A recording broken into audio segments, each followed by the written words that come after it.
जेजू क्रिस्ताच्या नांवान तुमकां सगळ्यांक ह्या सकाळींचे मन्ना स्विकार करूंक तुमकां स्वागत करता.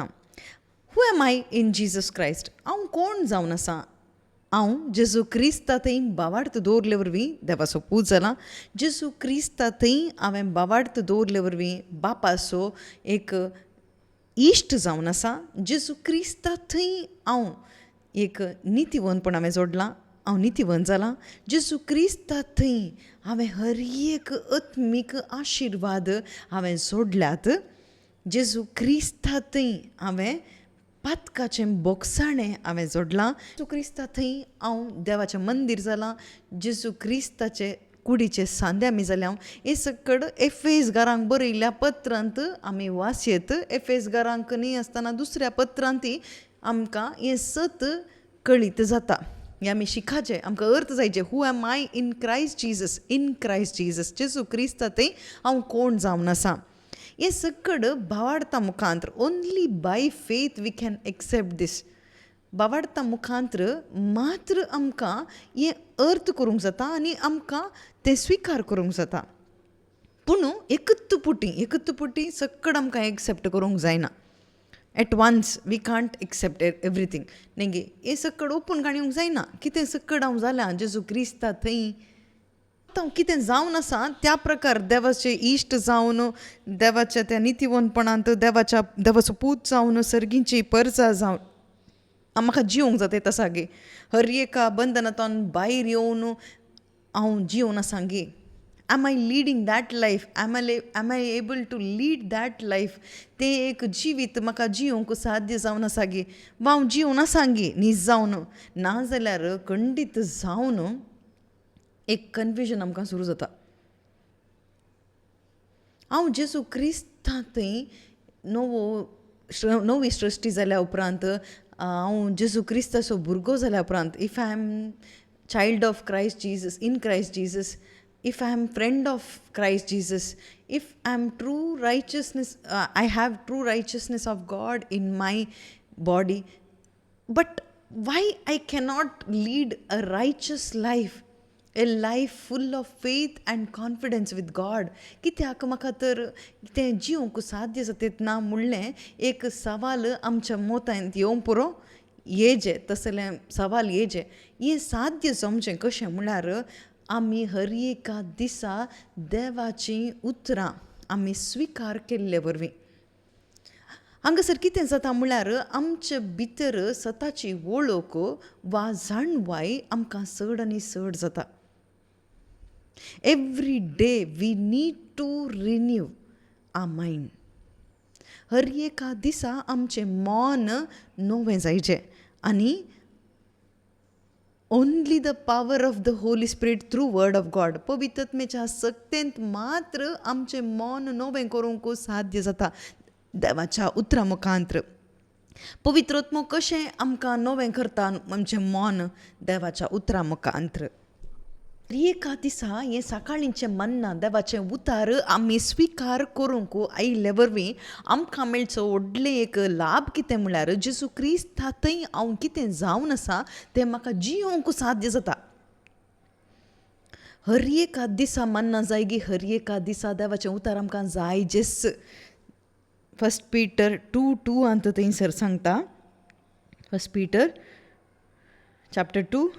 नोवेंच जल्मल्ल्या बाळकां बरी आपुट्ट आत्मीक दुदाक मात्र तुमी लालया अशें बाचाव्याचे जिणेंत तुमी वाडतेल्यात.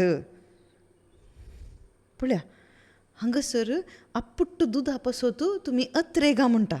लायक new born infants long for the pure spiritual milk so that by it you may grow into salvation. पळय हे सकड पोजिशन्स आमकां देवान दिलां. एक व्हडलें ब्लेसिंग जावन देवान आमकां हे पोजिशन्स जेजू क्रिस्ता थंय इन क्रायस्ट आमकां दिल्यात. खंयच्या उद्देशा खातीर हें दिल्यात? सोडवणे पासून, साल्वेशना पासून, अल्टिमेट साल्वेशना पासून. हें रक्षण वा दुसरे रितीन म्हणचें जाल्यार जेजू क्रिस्ताच्या त्या अनुरुपी आमी जावचें. जेजू क्रिस्ता बरी जावचें. देखून सो हें पोजिशन आमकां दिलां, हें सकड आत्मीक आशिर्वाद आमकां नात जाल्यार जेसू क्रिस्ता बरी आमकां जावंक कितलेंय आमी प्रयत्न केल्यार तें साध्य ना, आमच्या प्रयत्नान साध्य ना. पूण जेसू क्रिस्ता बरी जायचे संपूर्ण तें सोडवून आमी जोडीचे म्हणून बापान आमकां हें पोजिशन दिलां. तर ह्या पोजिशनांत आमी आसून जियेचे, ह्या पोजिशनांत आमी जियेचे. देवान म्हाका थंयसर ताचो पुताचो जागो दिला, एक इश्ट म्हणून म्हाका आपयलां, नितीवन म्हणून आपयलां. हांवें तर देवाचो एक इश्ट जावन जियेचें, देवाच्या संबंदांत हांवें जियेचें. सर्गींची परजा तूं सर्गींची परजा जावन तुवें जियेचें, सर्गींची परजा जावन जियेचें जाल्यार पवित्र आत्म्याची सकत तुका जाय. ती पवित्र आत्म्याची सकत तुका मेळची कशी? देवाचीं उतरां नियाळ करतना, हांगासर बोधन करचीं उतरां, देवाच्या उतरां मुखांत्र थंयसर आपुट्ट दूद तुका मेळटा आसतना तुका ताच्या पासून जियोंक जाता. हें कुडीचें दूद न्ही, कुडीचें दूद खंयचें म्हळ्यार तुमी जेसू क्रिस्ताक पातयल्या उपरांत तुमी परिक्षेंत पास जातात, हें कुडीचें दूद. तुमी जेसू क्रिस्ता थंय हर एका दिसा मागणें करा, तुमकां कितेंच पिडा येना, आनी पिडा येनातले बरी देव तुका प्रोटेक्ट करता. तें तुज्या कुडीचें दूद. तुमी जेसू क्रिस्ता थंय बावार्थ दवरात वळ तुमी कशें तें एक कोडीच्या पिडेगाराक कशें थंयसर नितळ केलें गी, कोड गूण केलें गी, तशें तुका ह्या पडून कोड गूण जाता. हें कुडीचें दूद जावन आसा. जेसू क्रिस्ता थंय पातयणी दवर तुका एक बरें जॉब मेळटा. जेसू क्रिस्ता थंय तूं पातयणी दवरतना हर एकली कश्टां तूं थंयसर वळवळतना तुका त्या सर्गींत हांवन एक व्हडली एक सहायता येता आनी तूं त्या रिणांतल्यान भायर येताय. हें कुडीचें दूद जावन आसा. तुमी जेसू क्रिस्ता थंय रावून तुमी जर तर देवाची उतरां पाळटात जाल्यार तुमकां कोणी दुस्मान आसना. एका कुशीत हांव दुस्मान येत जाल्यार 7 कुशीक तें दुस्मान धांवचें बरी करता. हें खंयचें कुडीचें दूद. तुमी जेसू क्रिस्ता थंय बावार्थ दवरून तुमी जियेत आसतना तुमी खंयच्याक हात घालतात गी तें सकड भांगारात जाता. खंयचें हें कुडीचें दूद जावन आसा. हें दूद तुवें पियोवचे वरवीं तुजो आत्मो वाडना, डल जाता. डल जावन मागीर कितें जाता, डम्मी जाता. डम्मी क्रिश्चॅनिटीक आमी वचून पावता. आतां आमकां पळोवंक गेल्यार डल एंड डम्मी क्रिश्चॅनिटी हर एक कडेन आमकां दिसूंक दिसता. They are not drinking the spiritual milk but this physical milk which have been mentioned here. हांगासर कुडीचें दूद म्हणून कितें आसा न्ही गी, जेजू क्रिस्ता थंय पातयणी दवरून सगळें संवसाराचें मेळचें तें सकड तें ह्या कुडीचें दूद जावन आसा. तें नास जावचें तसलें थंयसर जावन आसा. ह्या कुडीक आनी ह्या संवसाराच्या जिविताक आमी कितें सकड देवा तावन विसारन काण घेता न्ही. All those are blessings are perishable blessings. ते कितें म्हळ्यार एक दीस आळवून वेचे नास जावचे तसले आशिर्वादां जावन आसात. पूण ते स्विकार करी जे म्हणून न्ही देवान आशेवचें. बगर देवान तें नितिवंतांक आनी अनितिवंतांक कितें दिलां, तुमी ताचे पासून तूं जियेनाकात वा प्रयत्न करनाकात म्हणून सांगतात जेजू क्रिस्त. पूण तुमी थंयसर वावुरा आळवून वसना तसल्या खाणा पासून तुमी वावुरा म्हणटा जेजू क्रिस्त. देवान तुका दिल्लें थंयसर आत्मीक आशिर्वादां हातूंत तुवें जियोंक तुका प्रयत्न जाय. तुका you have received through grace. तें जोडूंक तुका कितें प्रयत्न ना. तें तुवें जेजू क्रिस्ता थंय दवरल्या भावार्था वरवीं थंयसर कुरपे वरवीं तुका मेळना. हें उचीत देणें जावन आसा. यू डीड नथींग फॉर दीस. तूं नितीवन जावंक तुवें कितें केलें, तुवें कितेंच करूं न्हय. देवाचो पूत जावंक तुवें कितें केलें, तुवें कितेंच करूं न्हय. देवाचो एक इश्ट जावंक तुवें कितें केलें, तुवें कितेंच करूं न्हय. आमी केदळ आत्म्यांत थंयसर नवो जल्म जोडूंक कितें केलें, कितेंय करूं ना. आमी पातकाचें बोगसाणें जोडूंक कितें केलें, कितेंच करूं ना. इन क्रायस्ट जेजू क्रिस्ता थंय देवाची कृपा, देवाची दया आमकां मेळ्ळी. आमी पातयल्या तितलेंच. पातयणी ताणेंच दिली आनी हांवें बावार्थ दवरलो आनी म्हाका तें पोजिशन मेळ्ळें. आतां ह्या जिवितान हांवें जियेचें जाल्यार हांवें कितें करीचें. पयलें काम कितें म्हणल्यार अपुट्ट दुदा पासत हांवें अत्रे घाजे हर एका दिसा आनी हें पियेल्यार मात्र आमी वाडटा आनी आमी हें पियोवन वाडटा आसतना आमकां खंयचें पोजिशन तें दिलां गी तातूंत आमकां जियोंक साध्य जाता. Then we can become example and witness for Christ. त्या वेळ मात्र आमकां जेजू क्रिस्ताक साक्ष जावन जियोंक जावंक जाता, साध्य आसा. कित्याक जायतीं क्रिस्तांवां जेजू क्रिस्ताक एक साक्ष जावन जियेनात? कित्याक Christians are not able to witness Christ? Why Christians are not able to become an example of Christ? जेजू क्रिस्ताचे साक्ष एग्जाम्पल जावन जियोंक आमकां कित्याक जायना? कारण कितें? कारण कित्याक म्हळ्यार आमी वाडना, ह्या एका जाणवायेंत आमी वाडना. आनी ह्या जाणवायेंत आमी वाडटा आसतना देवाचें तें आपुट्ट दूद आमी पियेना. कितें जंक फूड आमी पिवून आसां, खावून आसां. आमच्या कुडीक जाय जाल्यार जंक आमी खावून आसां. आनी कुडीचें तें दूद पिवचे वरवीं आमच्या पोजिशनांत आमकां जियोंक जायना. एट द सेम टायम आमकां दुसरें अर्थ जाता कितें म्हळ्यार हें एक आपुट्ट दूद आमी पियेत आसतना कितें जाता म्हळ्यार what is my position now in this world? Who am I in this world? ह्या संवसारांत हांव कोण? जेजू क्रिस्तांतय हांव कोण म्हणून आमकां कळटा. ओके, तातूंत आमी वाडाचे, ओके, तातूंत आमी जियेचे. तवळ मात्र वाडटा आसतना आमकां जियोंक साध्य जाता, तें एक पार्ट. ओके, तें कंटिन्यू जायचें. पूण आनी एक part, as we grow in the Lord, in the knowledge of Christ Jesus, Jezu क्रिस्तांतय आमी वाडटा आसतना, जेजू क्रिस्ताच्या त्या जाणवायेंत आमी वाडटा आसतना आमकां आनीक अर्थ जाता. कितें म्हळ्यार म्हजें पोजिशन कालें ह्या वर्ल्डांत. Now what is my relationship with the world? ह्या संवसाराचो संबंद कितें संवसारान म्हजो? ह्या संवसारांत हांव कोण जावन आसा तें आमकां आमच्या मनाक अर्थ जावचें, वा तें आमकां अनभोगाक जावचें येवचें केदाळा म्हळ्यार केदाळा हांव आपुट्ट दूद पियोवन वाडटा ताका मात्र तें अर्थ जाता. आत्मीक वाडावळ नातल्या एका मनशाक ताचें एक पोजिशन, ताचें क्रिश्चन पोजिशन वा वर्ल्डली पोजिशन जावं पुरो तें अर्थ जायना. हें अर्थ करून आमी जेजू क्रिस्ताच्या एकवटांत जियेचें जाल्यार, मुखार वचूंक साध्य जायचें जाल्यार आमकां वाडावळ जाय उतरां मुखांत्र. So what is my position in this world? What is my relationship with this world now? म्हळ्यार now means after coming into Christ Jesus, Jezu क्रिस्ता थंय आयल्या उपरांत आमकां एक नवें एक तें पोजिशन मेळटा, एक नवो जागो मेळटा. तर म्हाका ह्या संवसारांत खंयचो जागो मेळटा? खंयचो हांव हू am I to this world? ह्या संवसारा पासून हांव कोण जावन आसा?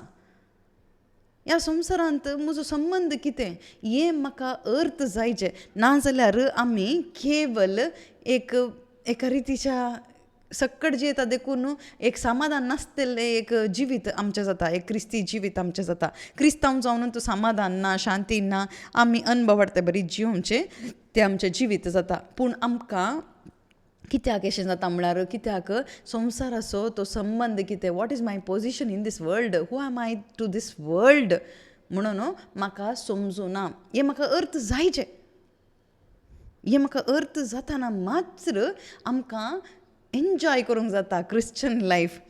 तवळ मात क्रिस्ती जिवीत आमकां बरें एक समाधानान जिवंक जाता. And we can witness Christ. आमी ताका जेजू क्रिस्ता खातीर साक्ष दिवंक जाता आनी ताचें महिमाचें जिवीत आमकां एक ताचें शीस जावन जियोंक आमकां जाता. नाजाल्यार आमी एक डल एंड डम्मी क्रिश्चन जावन अशेंत रावन आमी जियेता. कितेंच एक फ्रूट नासतना, एक फळ नासतना आमी जियेता. तर ह्या संवसाराचें पोजिशन कितें? ओके, जॉन 15:19 आमी नियाळ केल्लें. ओके, जॉन चॅप्टर 15:19 थंयसर आमकां सांगता. ओके, तुमी संवसाराचे जावन आसले जाल्यार संवसार तुमकां आपलेसो म्हणून लेखून तुमचो मोग करतो. पूण तुमी संवसाराचे न्ही, हांवें तुमकां विंचून काडल्यात, देखून तुमी संवसारांतल्यान मेकळे जाल्यात. पळया, आय एम सेपरेटेड फ्रॉम दीस वर्ल्ड. हें आमच्या मायंडाक वचून दी. I am separated from these world. ह्या संवसारांत हांव तुमकां विंचून काडल्यात. ओके, देखून तुमी संवसारांतल्यान मेकळे जाल्यात. हेच खातीर संवसाराक तुमचो द्वेश करता, संवसार तुमचो द्वेश करता. Because you do not belong to the world, I have chosen you out of the world. So the world hates you म्हणटा. हांवें तुमकां ह्या संवसारांत विंचून काडल्या वरवीं तुमी संवसारांत मेकळे जाल्यात. ओके, जॉन 17:14 थंयसर जेजू मागता आसतना थंय सांगता, हांवें तांकां तुजो संदेश दिला आनी जसो हांव संवसाराचो न्ही तशें ती संवसाराचे न्ही, देखून संवसार तांचो द्वेश करता. कोण कोण म्हळ्यार जेजू क्रिस्ता थंय बावार्थ दवरले. जेजू क्रिस्ता थंय बावार्थ दवरले, बापा थंय बावार्थ दवरले. बावार्था मुखांतर नितीवनपण जोडले, नवें जिवीत जोडलेलें, नवो जल्म जोडलेले. हांव कशें ह्या संवसाराचो न्ही तशेंच ते संवसाराचे न्ही. जॉन चॅप्टर 17:14 थंयसर सांगता,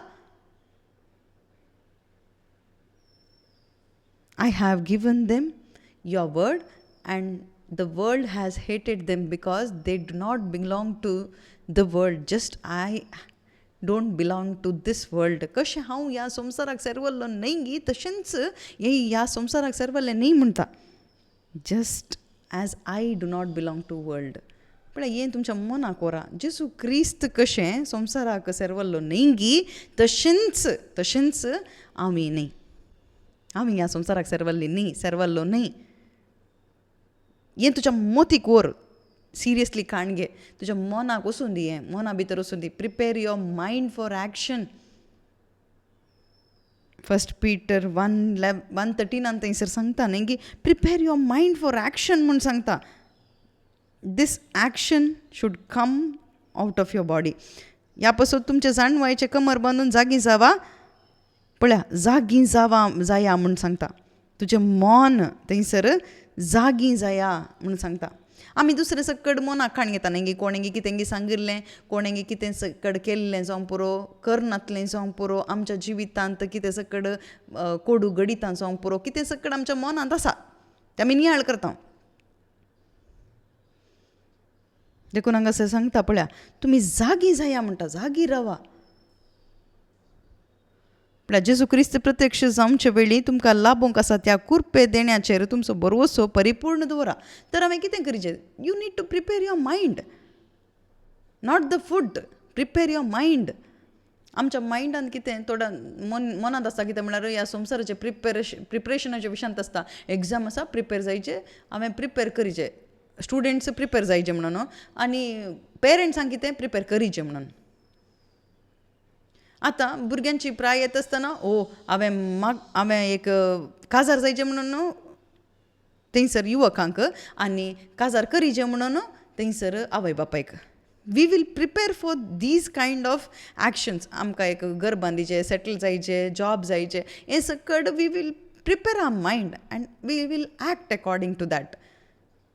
देखून सम पीपल आर काले म्हणटात थंयसर सक्सेस जातात, थोडे सक्सेस जायनात. पूण हांगासर देवाचें उतर सांगता त्या रितीन प्रिपेर जावंक न्ही, ह्या संवसारान कितेंगी एक संवसाराचें कितें साधन करूंक न्ही. Prepare your mind for action म्हणून न्ही, बगर prepare your mind for action for this hope. Jezu Krist प्रत्यक्ष जाताना थंयसर त्या एका भागांत, त्या महिमेंत हांवें भागेली जायचें म्हणून, वांटेली जायचें म्हणून हांवें प्रिपेर करीचें. आमच्या मायंडा भितर फस्ट कितें थॉट येजें म्हळ्यार जेजू क्रिस्तान म्हाका विंचून काडलां. Jesus Christ chose me. Jezu क्रिस्तानच म्हाका विंचून काडलां. I am chosen. हें आमच्या मोतीक वचून दी. 1 Peter 2:9. 1 Peter 2:9 थंयसर सांगता, पूण तुमी विंचून काडलेली परजा. ओके, 1 Peter chapter 2:9 थंयसर सांगता, पूण तुमी विंचून काडलेली परजा, रायाळ याजक वर्ग, यू आर चोजन रेस. तुमी देवान विंचून काडलेली परजा. हें आमच्या मनाक सिंक जायचें, आमच्या मना भितर वचचें. I am chosen by God. I am chosen by heavenly father through Christ Jesus. I am chosen. ही एक साधारण विशय न्ही. If God has chosen you means you are something very precious. You are very precious because God has chosen you. तूं precious because God has chosen you. देवान आमकां विंचून काडलेले वरवीं आमी प्रेशियस जावन आसात, आमी मोलादीक जावन आसात, आमकां एक मोल आसा.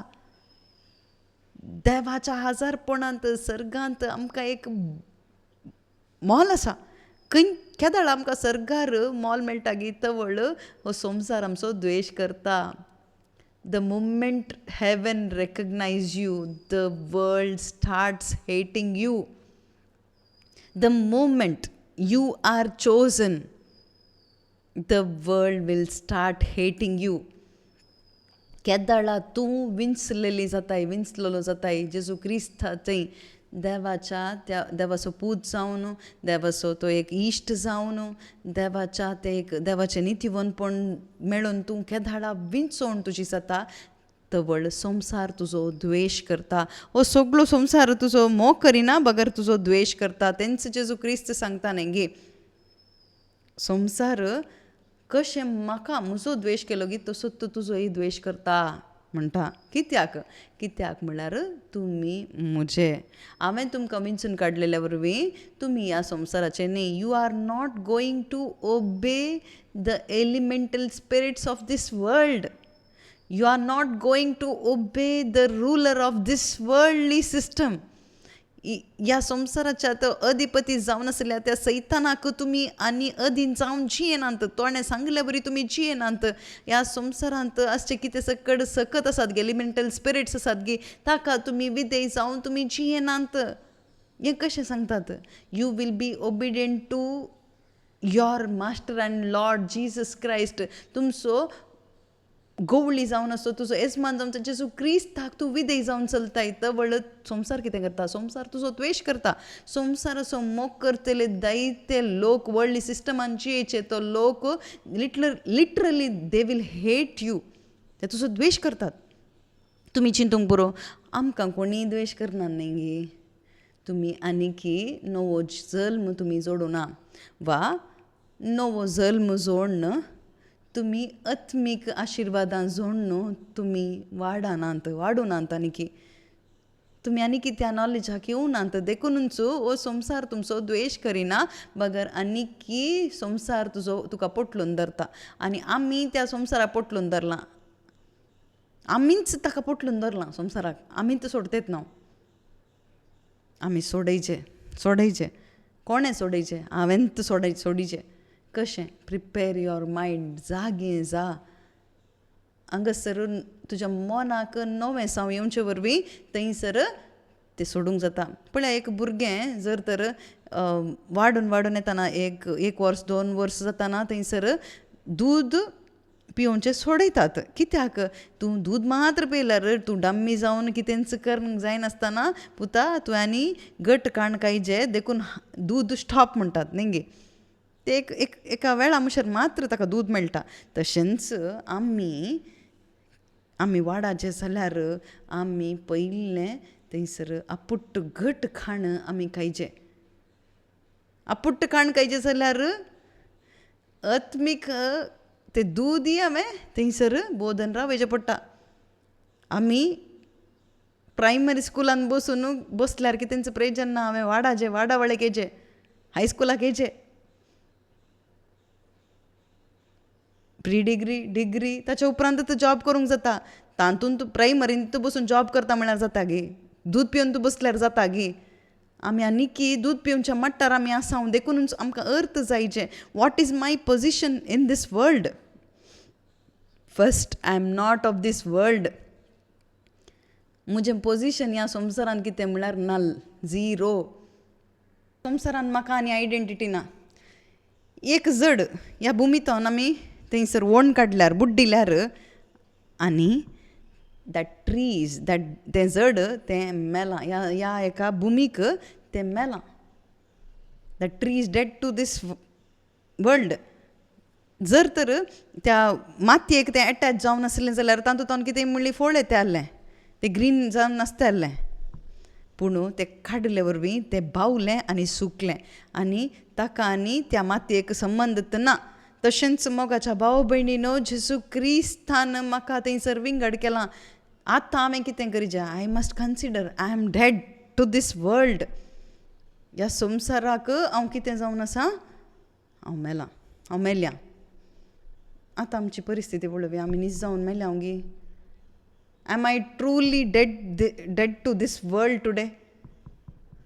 आमी मस्तू रिट्रीट्स अटेंड जाल्या स्वर्गीय मन्ना जावन पुरो सकाळींचें मन्ना सकड आमी घेवन आसा न्ही गी. आमी न्हीद जावन ह्या संवसारांतल्यान मेकळें जाल्या गी. कशीं आसा आमी?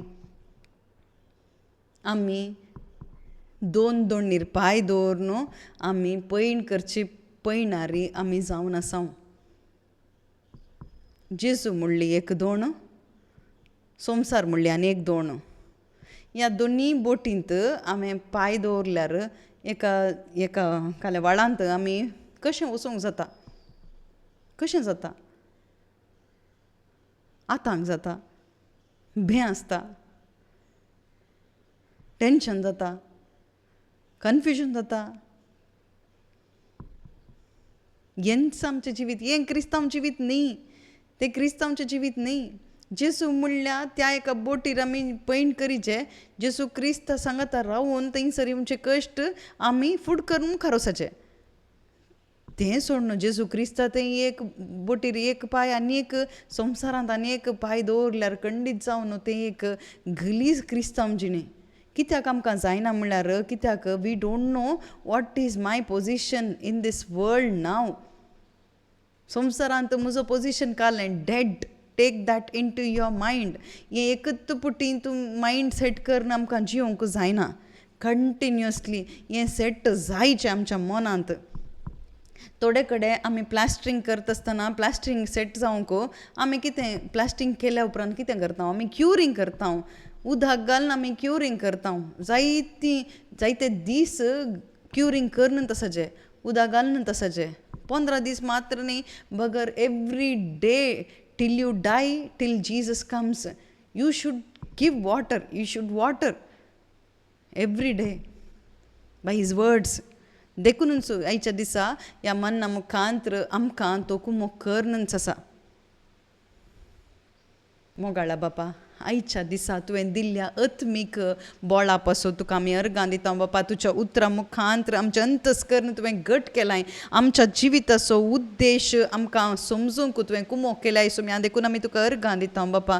सोम्या जेजू, तूं ह्या संवसाराक सेरवल्लो न्ही गी, त्याच रितीन बापा आमी ह्या संवसाराक सेरवल्लो न्ही. तूं कशें सोम्या जेजू ह्या संवसारांत ह्या आसच्या खंयच्या सैतानाच्या खंयच्याय बुलोवण्याक तूं वळख जावनाय गी, त्या सक्तेक वळख जावनाय गी. तशेंच सोम्या हांव तुजें थंय आसून खंयच्या ह्या संवसाराच्या खंयच्याय ह्या सैतानाच्या खंयच्याय अदिनाक न्ही, ह्या संवसाराच्या सैतानाच्या अदिनाक वळख जावना. बगर हांव जेजू क्रिस्ताक देवाच्या आत्म्याक सेरवल्ली जावन आसा. ह्या संवसाराक ह्या संवसाराच्या हर एका विशयाक हांव मेलां. बापा, ही सताची वळख पवित्रत्म्या मुखांत्र आमचे थंय उगडापे करन हांवें अनुभव करचे बरी तुवें केल्ल्या पासून तुका आमी अर्गां दिता. आमच्या हर एकल्याच्या काळजांत हें सताचें उगडापण हर एक पुटी हर एक घडये जावं दी सोम्या. आयच्या दिसा ह्या एका उगडापणांत आमी जिवंक आमकां जाय जाली कृपा दी सोम्या जेजू. वायट हातावन आमकां राख सोम्या आयच्या दिसा. हें सगळें मागणें करता हांव जेजू क्रिस्ताचें नांवी. आमेन. जेजू क्रिस्त सामचो सोमी आतां आनी सदांच सर्वदा, आतां आनी सदांच सर्वदा. जेजू क्रिस्त सामचो सोमी, कित्याक राजवट की पदवी आनी महिमा तुजी ससनाच्या ससनाक. आमेन.